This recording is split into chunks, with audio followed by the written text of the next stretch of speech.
ये पत्थर किसी गांव की सड़क की नहीं है, बल्कि स्टेट हाईवे की सड़क से निकला हुआ ये गिट्टी है, तो सड़क को जर्जर बना चुका है। मौत को छू करके ट्रक से वापस आ जाना इसी रोड पे हो रहा है। अब तक आपने मौत का कुआं देखा होगा, लेकिन बेनीपट्टी में मौत की सड़क भी है। जी हाँ, बेनीपट्टी मधुबनी का स्टेट हाईवे, जो कि सरसप गांव के नजदीक petrol pump, Jagdamba petrol pump की बात करें या कौशल्यानाथ पेट्रोल पंप, कोई भी पेट्रोल पंप के पास से गुजर रही है स्टेट हाईवे की सड़क बेनीपट्टी के लिए मौत की सड़क बन चुकी है। ये सड़कें आपको बेहतर यात्रा का अनुभव दे न दे, आने वाले समय में या बीते हुए दिनों में लगातार दुर्घटनाएं को आमंत्रित कर रही है और मौतें दे रही है। इस सड़क से गुजरने वाले लोग हताहत हो रहे हैं, प्रभावित हो रहे हैं, अपनी जान गंवा रहे हैं। लिहाजा सभी लोगों से चेतावनी भी है और अपील भी कि अगर बेनीपट्टी आते हैं और स्टेट हाईवे के सहारे अपने सफर को तय करना चाहते हैं, तो भाई साहब या तो इंश्योरेंस करवा करके आइए, साथ में हेलमेट लगा के आइए।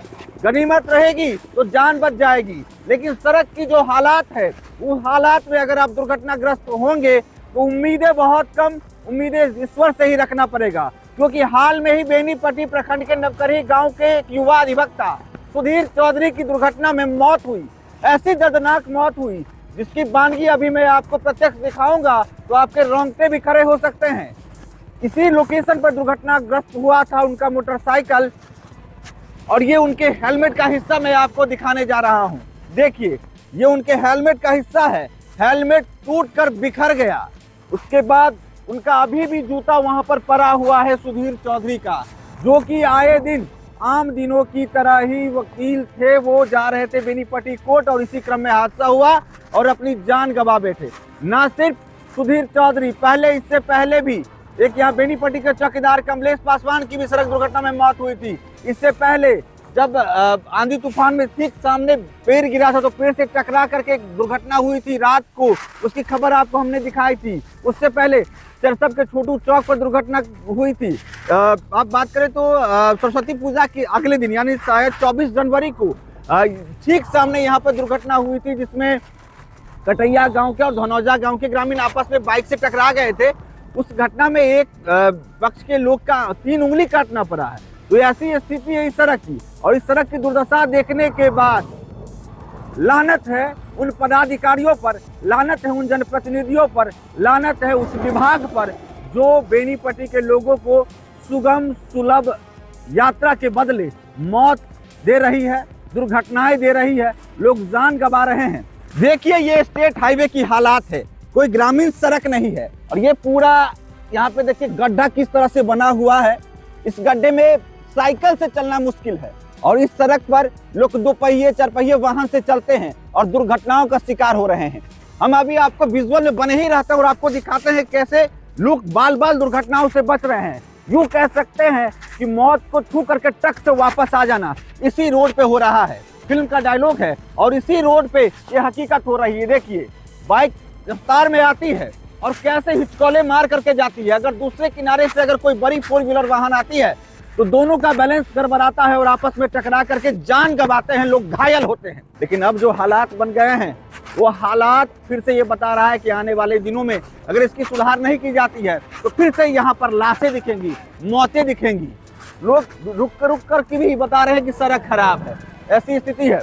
विजुअल के माध्यम से देखिए, सबसे ज्यादा गड्ढा, अभी लोकेशन एग्जैक्ट हम बता दें तो जगदम्बा पेट्रोल पंप है। देखिए, ये ऑटो किस तरह से हिचकोले मार करके जा रही है। ये पत्थर किसी गांव की सड़क की नहीं है, बल्कि स्टेट हाईवे की सड़क से निकला हुआ ये गिट्टी है, जो सड़क को जर्जर बना चुका है। और ये हालात सिर्फ एक दिन की नहीं, एक सप्ताह की नहीं, एक महीने की नहीं, सालों की है। यहाँ पे ये गड्ढे जो बनाए हैं, ये कह सकते हैं कि मौत की खाई है। हालांकि इसकी गहराई कम है, लेकिन यहाँ पर मौत समाती है, लोग घायल हो रहे हैं। पिछले 1.5 से 2 सालों में दर्जनों ऐसे एक्सीडेंट हुए हैं, जो कहीं ना कहीं ये बता रहा है कि बेनीपट्टी का ये state highway petrol pump, Jagdamba petrol pump के पास से गुजरने वाली ये स्टेट हाईवे की सड़क मौत की सड़क बन चुकी है। इसके जिम्मेदार कौन है? इसके जिम्मेदार हैं यहाँ के स्थानीय प्रशासनिक पदाधिकारी, यहाँ के जनप्रतिनिधि, यहाँ की सरकार, जिन्हें हम वोट देते हैं, जिन्हें हम चुनते हैं। बताइए, यहाँ के शासन प्रशासन किसी को ये नजर नहीं आ रहा है कि ये सड़कें टूट चुकी है, खराब हो चुकी है, लोग की जाने जा रही है। अगर जितने भी गाड़ियां आ रही है, विजुअल के माध्यम से आप देख रहे होंगे कि कैसे हिचकोले खा रही है। आप गौर करेंगे कि अगर दूसरे लाइन से अगर 4 व्हीलर गाड़ी आ रही है और जिस लाइन में मैं अभी खड़ा हूं उस लाइन से अगर सामने से भी गाड़ी आ रही है तो दोनों का आपस में कोलिजन की कितनी संभावनाएं बढ़ जा रही है। ये गड्ढा तकरीबन हम कह सकते हैं कि 5 से 6 इंच नीचे ये गड्ढा है और ये गड्ढा आज से नहीं बहुत महीनों से है। हाल में ही कई जगहों पर हमने देखा है कि स्टेट हाईवे की सड़क पर डबलिंग होती है, ट्रिपलिंग होती है सड़क की, लेकिन यहाँ पर बात करें तो सुधार के नाम पर जब चुनाव आया था तो चिप्पी साट दिया गया था, लेकिन उस चिप्पी साटने का नतीजा क्या हुआ, चुनाव बीत गया और उसके बाद बदस्तूर गड्ढे बने हुए हैं, लोग जान गंवा रहे हैं। स्थिति इसी तरह की है।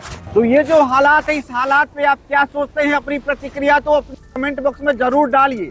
लेकिन हम आपसे आग्रह करेंगे कि अगर बेनीपट्टी में अगर आप आ रहे हैं तो हेलमेट लगा के आइए, आप सलामत रहे। लेकिन दुर्भाग्य यह भी है कि हाल में ही जो दुर्घटना हुई थी उसमें सुधीर चौधरी अधिवक्ता जो जान गंवा बैठे, वो हेलमेट लगाए हुए थे, वहीं पर हेलमेट का वहां पर उनका टुकड़ा फेंका हुआ है। यहाँ की सड़क की जो स्थिति है, सड़क बहुत लंबा है, कहीं पर टर्न नहीं है बहुत ज्यादा, लिहाजा दोनों तरफ से गाड़ियां बहुत तेज रफ्तार में आती है। किसी को अनुमान नहीं होता है कि यहाँ पर गड्ढे भी है और आपस में टकरा करके जान गंवा रहे हैं, लोग घायल हो रहे हैं।